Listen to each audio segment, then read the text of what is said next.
All right, Shalom. Shalom, Shalom. First and foremost, I want to give all praise, all honor, and all glory to Yahweh, Bahashem, Yahushai, Bahashem Rakakwadash. I'd like to give double honors to my elders and apostles at Great Millstone that do brew well. And I would like to say peace and salutations to the Lord's elect, the hopeful elect in the 1/3. And Lord's will, this lesson will be edifying as well as exhorting to the sincere sheep of Yahweh, Bahashem, Yahushai, Bahat Rakakwadash. And Tawada, Yahweh, Bahashem, Yahushai, forgive me the inspiration to do this lesson. And as the title reads, what a prophetic movie. All right. And just got done watching Leave This World Behind.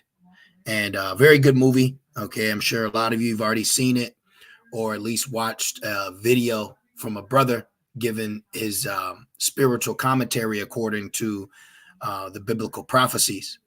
And let me just say this real quick too. You know, Thawadi Yabashim Shai for putting on our spirit to covet to prophecy. You know, I really want to say that. And let's get Revelations 19, since I just made mention of that, man. You know, Thawadi Yabashim Shai for putting on our spirit to just continue to drive this point home of prophecy. Okay. And Revelations 19 and 10, it says, and I, this is John, and I fell at his feet to worship him, speaking about an angel. And he said unto me, see, thou do it not.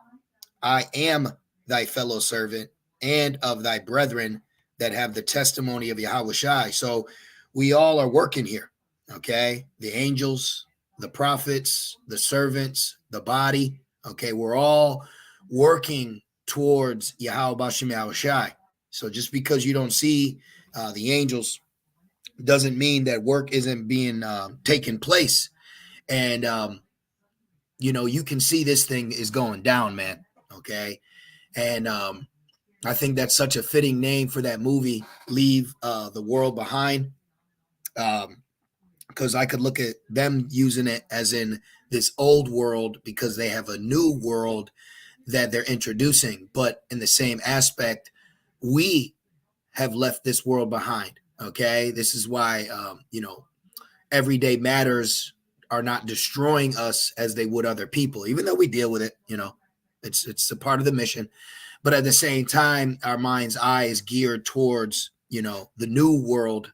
And that is the empire, the kingdom of Yahweh Bashem Yahushai that will be here on earth.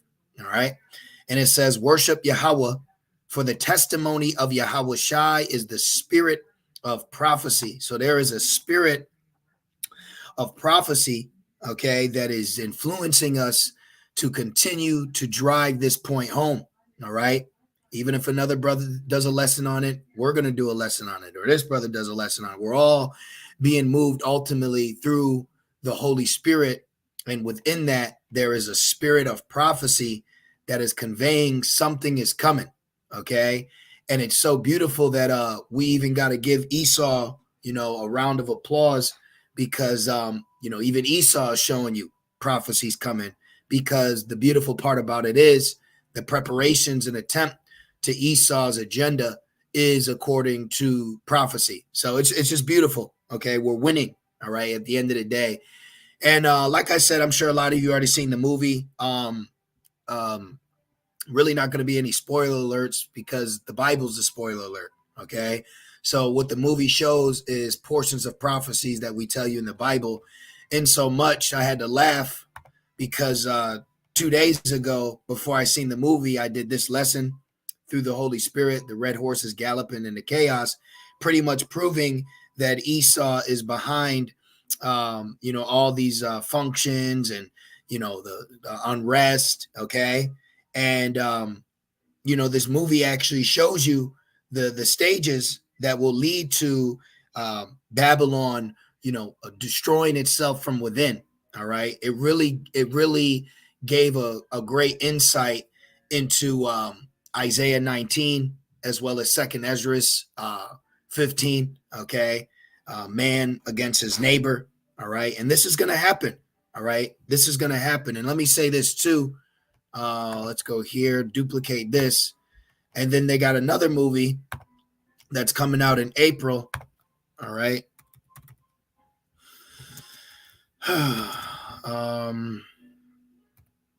Yep. Right here. Okay. This is coming out in April and this looks amazing. Okay. Says Civil War is an upcoming Babylon epic war film written, directed by Alex Garland. Blah, blah, blah, blah. Okay. Civil War trailer depicts a fallen empire. All right. On the brink of, well, civil war. Okay. This is a phenomenal trailer that I've seen. Okay.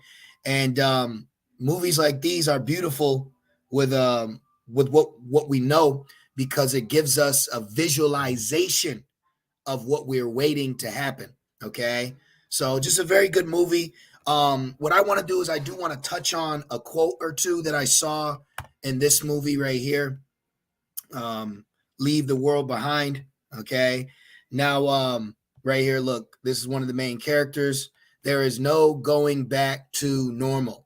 Hence why Esau said there will be a new normal. Okay. Because ultimately, what Esau's doing is attempting, okay, an agenda that the Lord is going to throw a monkey wrench in. Let's just get real quick, Job 5, okay, because Esau wants his enterprise to succeed. Job 5 and 12, he disappointed the devices of the crafty so that their hands cannot perform their enterprise. So they're showing you movies that are leading up to the attempt of their enterprise, okay? But what he doesn't know is what he's doing is according to prophecy, okay? What Esau's doing is blatantly according to prophecy. So, I mean, it's just amazing, all right? Now, I do want to say one thing that I did like as well. Right here, Amanda, okay, who was played by, I can't remember her name right now. But right here, I want to show you something. So I found this beautiful, but basically in the movie, what it's going to take is a complete breakdown of society for people to stop and realize that they're shit. Okay. Excuse my language, but it's going to take society to collapse for these people to realize, you know, what they're doing and what we're sighing and crying about. And, you know, she finally shows it right here. Okay. So let's just read this. Okay. She said, we F everything, every living thing on this planet. We F every living thing on this planet over. All right. That's exactly what they do. And think it will be fine because we use paper straws and order the free range chicken. And that's exactly the spirit these Babylonians have, you know. Oh, you know, it's homelessness and drug addiction, but we don't serve straws. You know, I actually experienced that the other day. You know, we don't serve straws, but you're selling poison. You know, and this is what Babylon needs. Babylon needs to implode within itself while the rest of the world comes down upon it. And this movie showed you that the other nations were involved in it too. It's just amazing. Okay, it's just a great movie. It was a great movie of the scenarios that we're telling you that are going to play out. And one thing that is going to take place is you are going to have a lack of information when the deal goes down. This is why we're getting it now. You know about every party that's going to be involved, all the nations, what they're going to be doing. So you have everything that you need to know what's going on in other cities and other states, counties, and countries. Even though you may not be able to physically see it or hear it, we've already read about it. This is why it's called a vision. We already have the vision. So now we're waiting for the vision to come to life. So when they black it out, the rest of these people are going to lose it. And this is what this movie showed. It showed you that they had no stability because they didn't have the wisdom or knowledge of what's going on. Julia Roberts, that was her name. Julia Roberts was the main counterpart that was basically just freaking out on everybody because her ass didn't know what was going on. She didn't know what was, and that's going to be majority of these women and these men. Okay, you're going to have couples fighting each other. You're going to have even lust going on, adultery. The movie showed you that. Okay, listen, these people are going to be in a very weak a very weak spirit when it goes down. Okay. And she says, and the sick thing is, I think deep down, we know we're not fooling anyone. Exactly. You're not fooling anyone. We are the ones that are addressing it. This is why people disdain us, because we speak about your evil. Okay. We speak about the evil with the children, with the men, with the women, with the jobs, with the schools, the way things are ran. See, everybody, they like to just continue to go along with the get along, but no one is reproving. No one is pointing out. Okay. And that's a major problem here. She says, I think we know we are living a lie. See, these people are living a lie right now, but soon come, that lie that they're living is going to be brutally disrupted by prophecy, which is reality. Okay. Prophecy, remember, prophecy is reality waiting to happen. Aren't the angels waiting to release the four winds until it says, hold back the winds until the servants are sealed in their foreheads? So we're all waiting. Okay. Esau's waiting. The prophets are waiting. Yahweh Shai's waiting. We're all waiting on Yahweh. Okay. Because real quick, we're done with Job.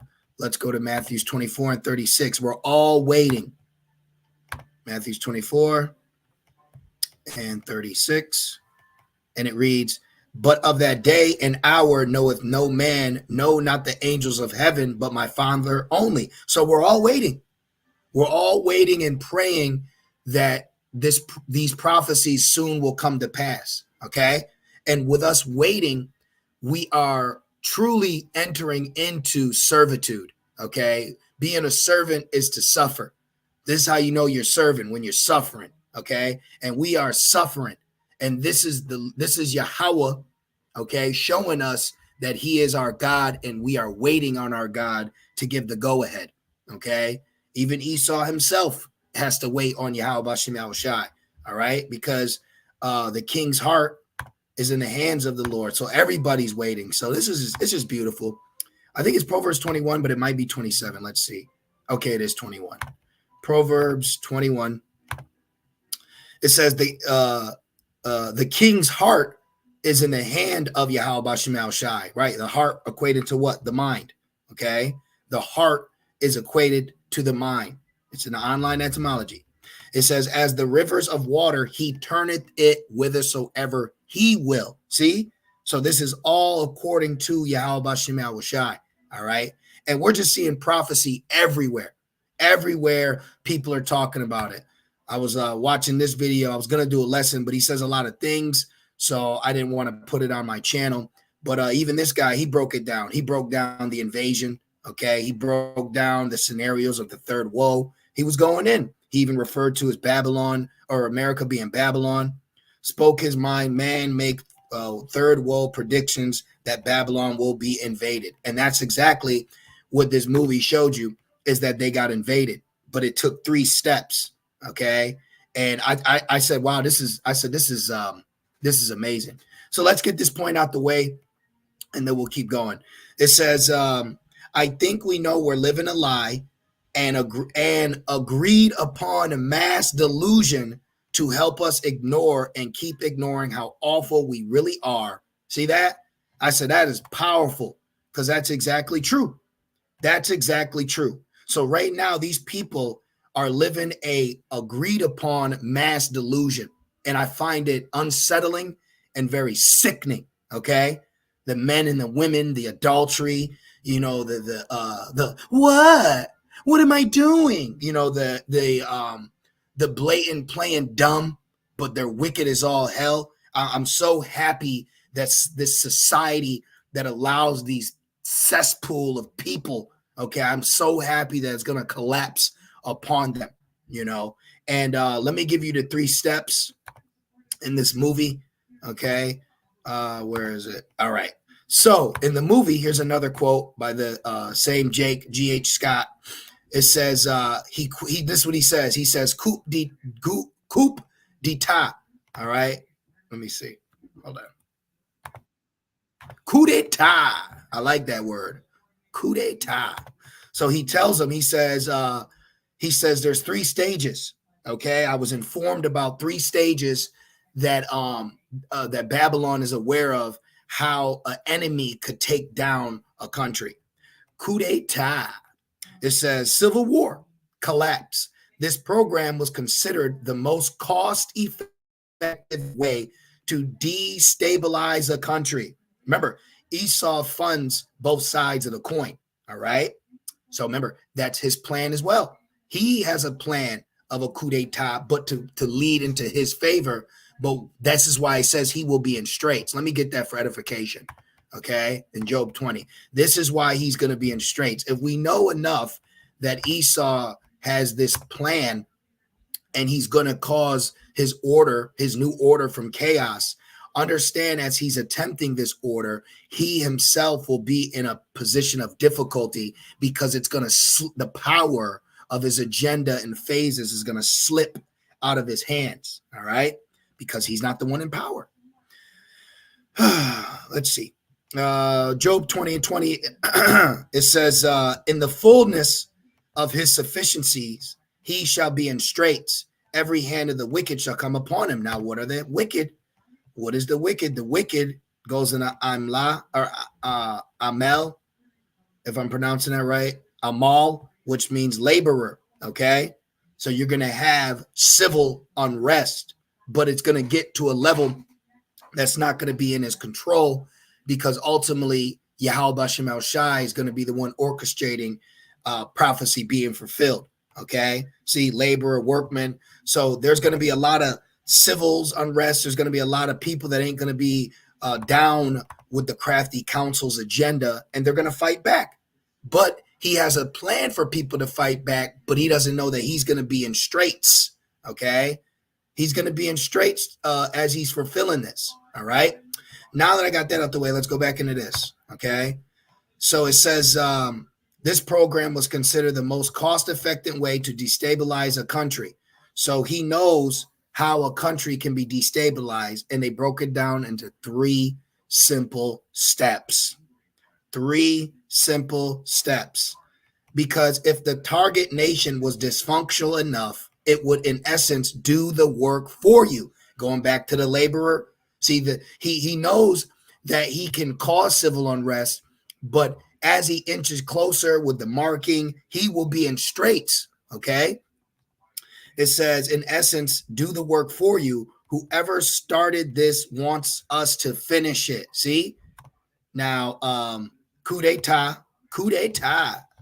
suddenly violent and unlawful seizure of power from the government, a coup. So this movie showed you that they figured out how to make the people revolt. They figured out how to make the people do it. And look at, let's read it. Okay. It says 7 hours ago, it says the first step would be cyber attacks. Now you've just had that happen, right? You're seeing that taking place right now. But what that causes what? Blackouts.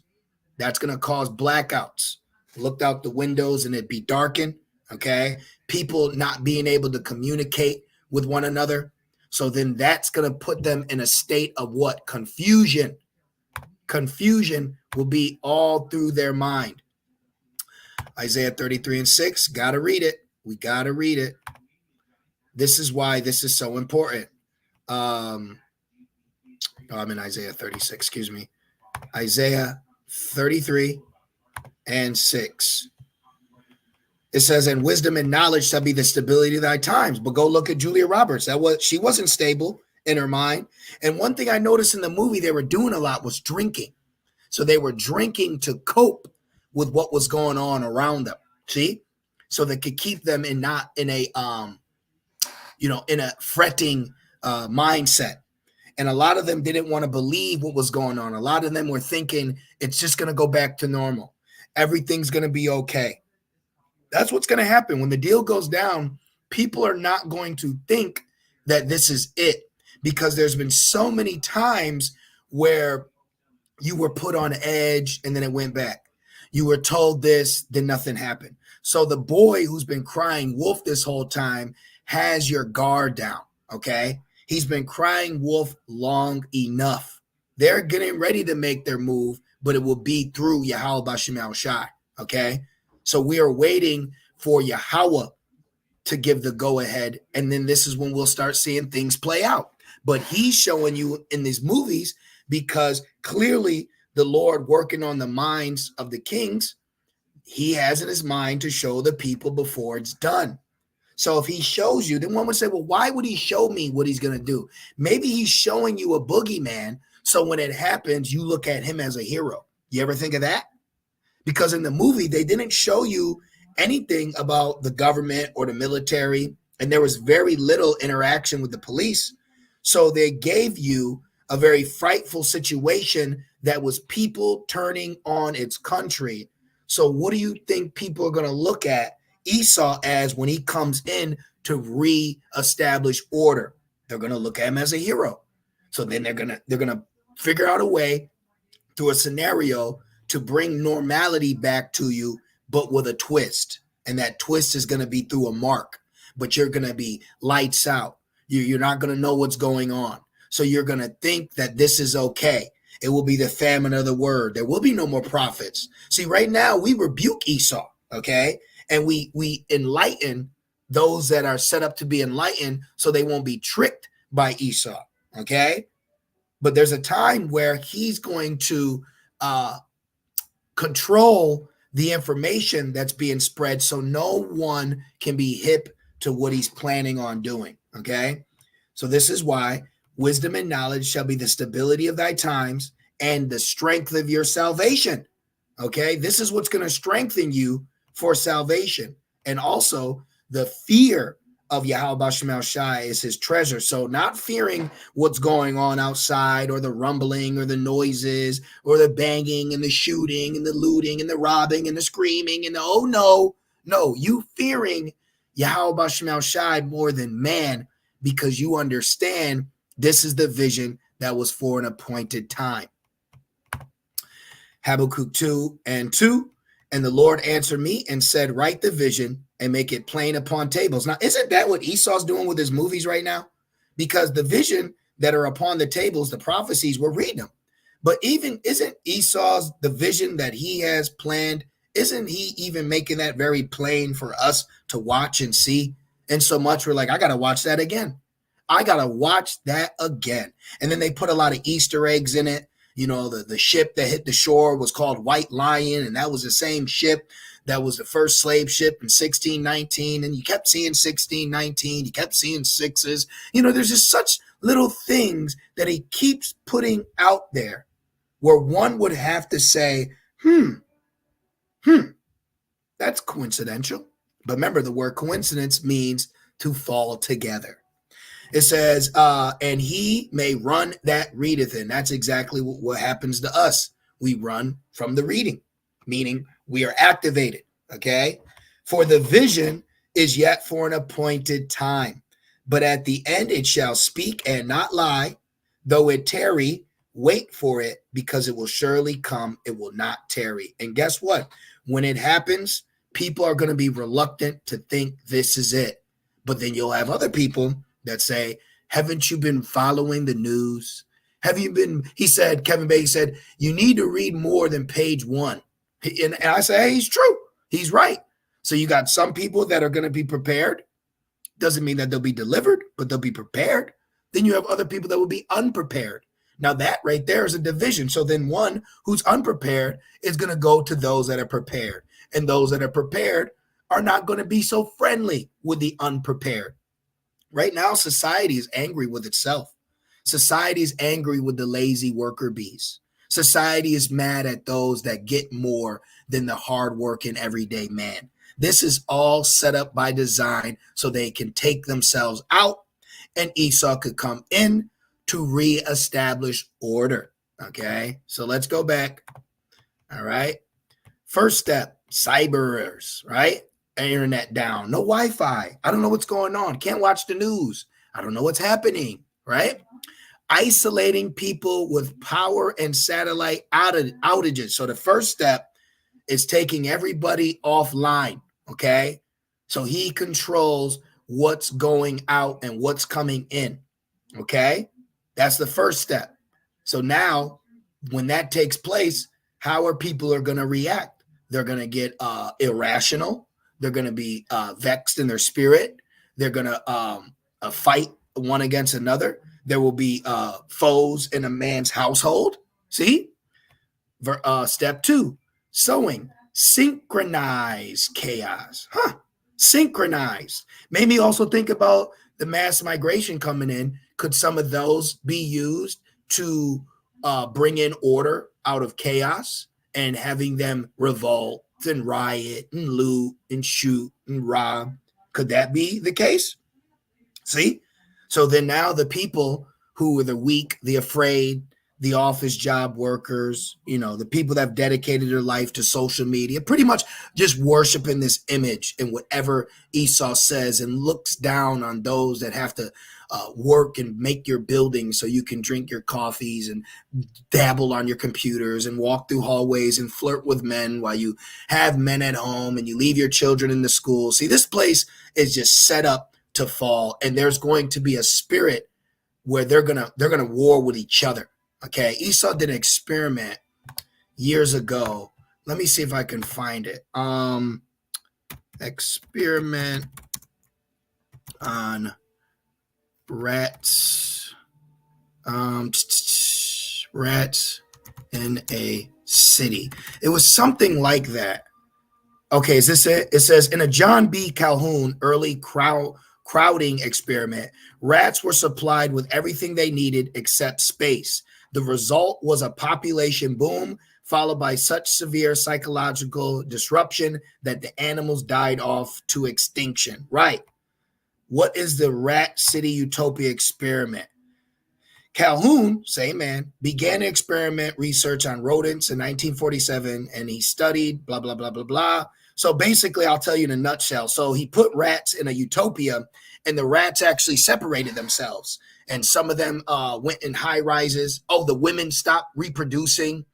Some rats, I think, turned to drugs. It was wild. Like, you got to look it up. It was wild. But basically, they already figured out how people are going to react in a small cities when turmoil and overpopulation. Okay, they're gonna break into different groups, and it's gonna be war. Okay, so this is all planned. Esau is planning to lock the known world out to have them turn on each other. Okay, and that's what the movie showed you. And that's what these people are gonna do. They're gonna eat each other alive. These people are gonna eat each other alive, man.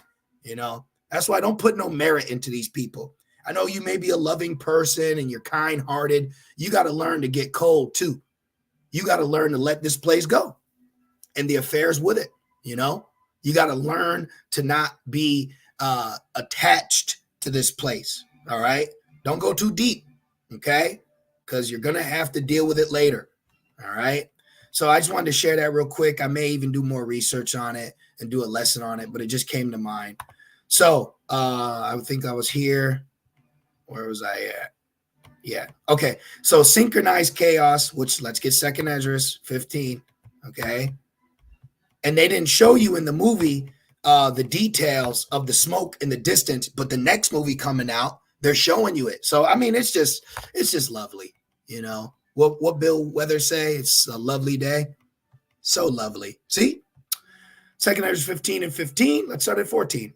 Woe to the world and them that dwell therein, for the sword and the destruction draweth nigh, and one people, one rats, shall stand up and fight against another. Isaiah 19.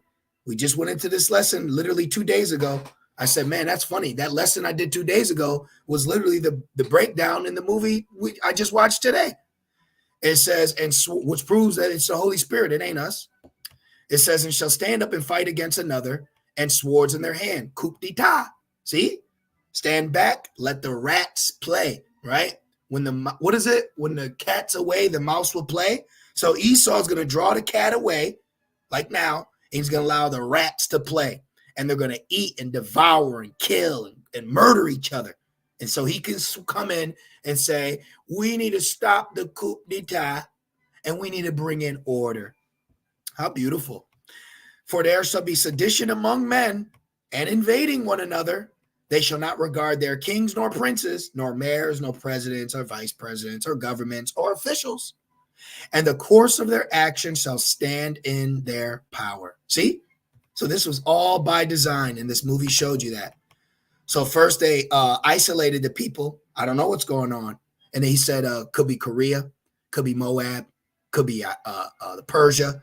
And in the movie, they were dropping flyers that were from, it said DTA, but it was in another language.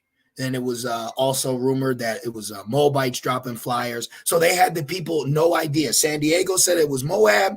New York said it was Persia. Okay. So when the blackout comes, people are not going to know who's who. But guess what? It's going to be all sides. Can't eat round about her. Look at this quote. Danny, this is Kevin Bacon.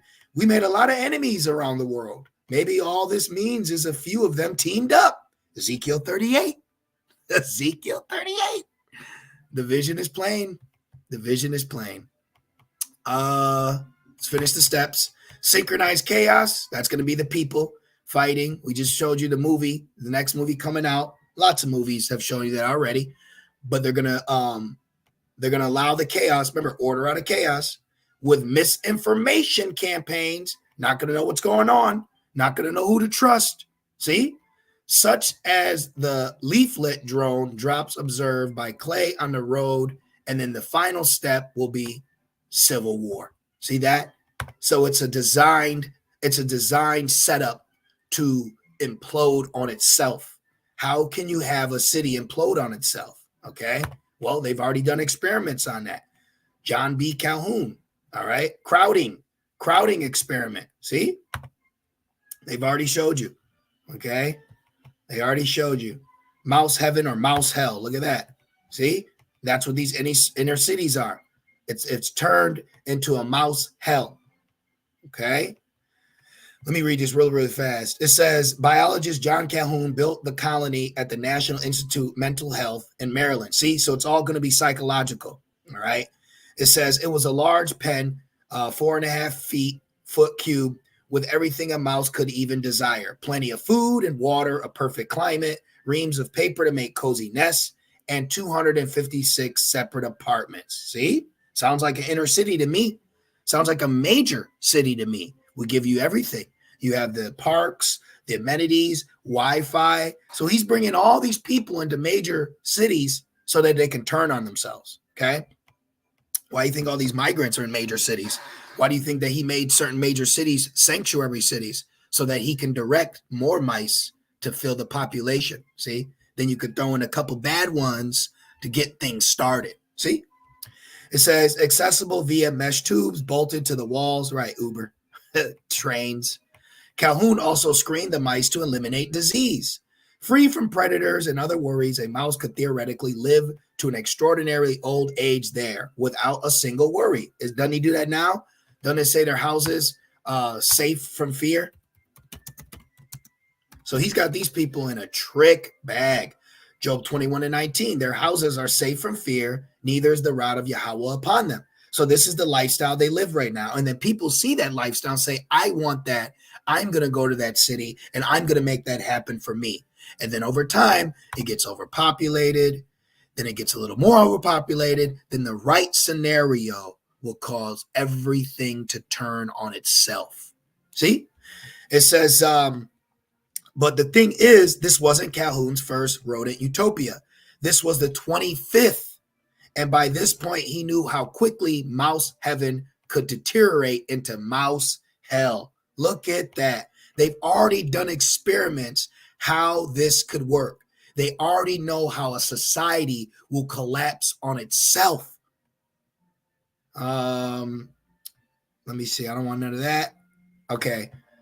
It says the project had limited success, partly because no one could figure out what aspects of rodent behavior, lifestyle, or biology to target. Calhoun set up his first utopia involving Norway rats in the woods behind his house, blah, blah, blah, blah.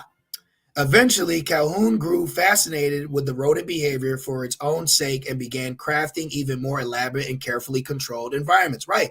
You got to think there wasn't major cities, in the old days, there was a lot of homes and the frontiers, the rural life. Okay. It says it wasn't just the behavior of rats that interested him. Architects and civil engineers at the time were having vigorous debates about how to build better cities. See? And Calhoun imagined urban design might be studied in rodents first and then extrapolated to human beings. See? See? And in this movie, they showed you it. Okay? So when humans react the way animals do, well, what are you going to get? A coup d'etat. I like that word. But that's in the scriptures. An insurrection. They're going to revolt because they're going to turn mad. I don't know what's going on. We need answers. And they're going to lose it. Isaiah 65. Let's get that. That's been ringing in my ear. Okay. That vexation of spirit. All right. Lack of bread, power, food, water. Isaiah 65:13. Therefore, thus saith the Lord power, behold, my servant shall eat. And this is one thing I was thinking about is when I was watching the movie, where the brothers would be, where the prophets would be. Okay. See, it says, but ye shall be hungry, because you're going to be a limited resource. Behold, my servant shall drink, but ye shall be thirsty. So how are these rats, these rat-like people, okay, how are they going to react when they're hungry or when they're thirsty? Behold, my servant shall rejoice, but ye shall be ashamed. Behold, my servant shall sing for joy of heart, but ye shall cry for sorrow of heart. Cry for sorrow of heart. Leave the world behind. Images. Where is it? Boom. Cry for sorrow of heart. They also had some weapons that they never showed you. Okay. There was a lot of things that kept you in the dark. If you don't know now, you're not going to know then. Okay. Apocalypse here. If you don't know now, you're not going to know then. Let's keep going. It says, but ye shall cry for sorrow of heart and shall howl for vexation of spirit. So that's what's going to cause people to lose it, being vexed. Okay. Now let's see. Check this out. It says Calhoun's most famous utopia, number 25, began July 1968 when he introduced 8 albino mice into a 4.5-foot cube. Following an adjustment period, the first pups were born 3.5 months later. And then the population doubled every 55 days. Eventually, this torrid growth slowed, but the population continued to climb, peaking at 2,200 mice during the 19th month. And that's the people right now. The birthing, the sex and clubbing and drinking and partying, okay? The robust growth masked some serious problems. However, in the wild, infant mortality among mice is high, as most juveniles get eaten by predators or perish of disease or cold. In Mouse Utopia, juveniles rarely died. As a result, there were far more youngsters than normal, which introduced several difficulties. Rodents have social hierarchies with dominant alpha male controlling harems of females. Alphas establish dominance by fighting, wrestling, and biting any challenger. But now you have a lack of alpha males. What's the old saying goes? Good times make weak ass men. Weak men. Excuse me for that. But it's true. Look at the youth right now. It says Michael Hofpo's apocalyptic novel, Those Who Remain. Hard times create strong men. Strong men create good times. Good times create weak men. Weak men create hard times. So this is what you're at right now. You are at good times creating weak men, but the weak men have created hard times what we're in, and the elect men are being created to be strong. See, we're being strengthened with everything we're going through. It says, normally a mouse that loses a fight will scurry off to some distant nook and start over elsewhere. But in a mouse utopia, the losing mice couldn't escape. Calhoun called them dropouts, and because so few juveniles died, huge hordes of dropouts would gather in the center of the pen. They were full of cuts and ugly scars, and every so often huge brawls would break out. Wow. 2nd Ezra 9. Huge brawls would break out. Sounds like uproars of the people to me. Sounds like protests. Sounds like weirdo ass pronouns, crying and yelling and biting and fighting. 2nd Ezra 9:1. He answered me then and said, measure thou the time diligently in itself. And when thou seest part of the sign pass, which I told thee before, then shalt thou understand that it is the very same time wherein the highest will begin to visit the world which he made. Right? Therefore, when there shall be seen earthquakes and uproars of the people in the world. See? Huge brawls, uproars, right? It says, look at it. It says, huge brawls will break out, vicious free-for-alls of biting and clawing that served no obvious purpose. See that? People lashing out. It was just senseless violence. What? Matthew's 24. Wow. Matthew's 24. Matthew's 24. Red letter. All these are the beginning of sorrows. See that? It says, I want this one too, but I also want this. And because iniquity shall abound, the love of many shall wax cold, and then shall many be offended and shall betray one another and shall hate one another. See that? So this is why people are waxing cold. They're lashing out. They're becoming violent. Okay. Now imagine the people right now, you know, the Moes and, you know, all these weirdos and these transmissions. Now imagine those people with no power, no food, no water. Imagine how that's going to be. Imagine how that's going to be. Imagine that. Well, we're reading how they're going to react. It says it was just senseless violence.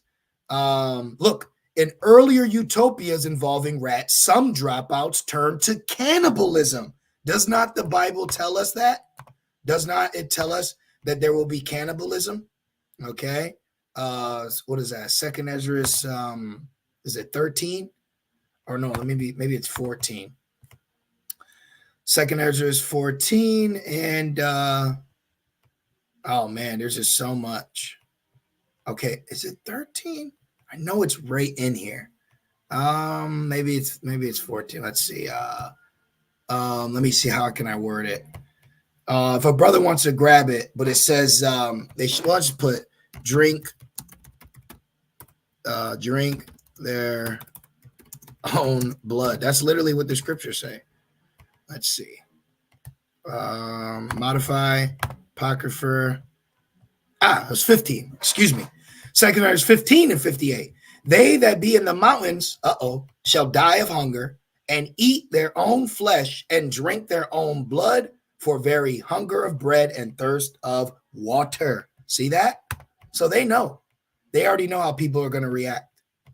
Alpha males struggle too. They kept their harems in private apartments, see, which they had to defend from challengers like now, right? Like now, you can't even have a woman in this side, man. Okay. Sad to say, but true. You can't even have a woman. Okay.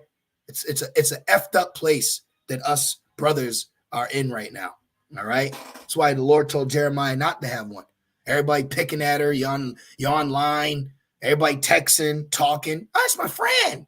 See, this is what happens. This is what goes on right now. And yo, what's up, nigga? Fighting, scrapping, you know? And the women ain't innocent either. Terrible.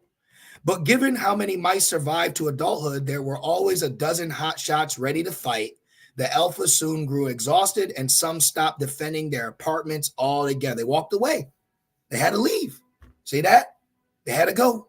See? As a result, apartments with nursing females were regularly invaded by rogue males. Grape. Okay? What do you think is going to happen in these inner cities with these wild people? Incontinency shall increase. Okay? This shit's going to go down. Women, they're going to get ravished. Look at it. They did it. What do you think they did this experiment? We just read it. For humans, they did this experiment and then extrapolated to human beings. And then we have the prophecy. Do I need to go into the precepts of the ravishing? It's Isaiah 13. You know? It says, many stressed out mothers booted their pups from the nest early before the pups were ready. Menstruous women, Menstruous woman having monsters. Let me grab that because this whole movie was based off 2nd Ezra 5 too. Let's go here. I'm about to wrap it up, but I mean, the Wadi Abashim Shai for giving me this inspiration. I didn't even think I was going to go into this, but this is really breaking down what we see in this movie. Okay.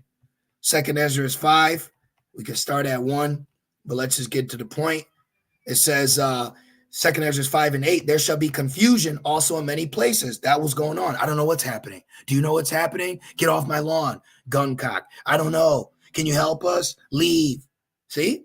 And the fire shall be off sent out again, and the wild beasts shall change their places. And that's one thing they kept showing you.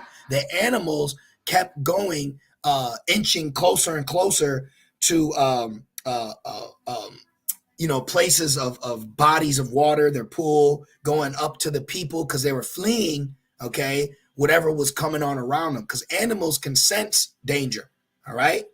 It says, and menstruous woman shall bring forth monsters. And you see that today. Unclean woman bringing forth monsters. You see that today, okay? And they're showing you right here. They're showing you it right here.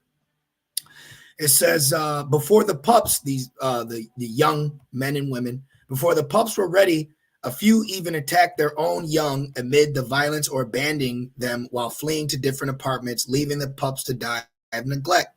Eventually, other deviant behavior emerged. Mice who had been raised improperly or kicked out of the nest early often fail to develop healthy social bonds. Is that not today with these children? The social media, the cell phones? Is that not today? This is all by design. This is literally the stages that would lead to the NWO, and it's in their books. The state will raise the children, see?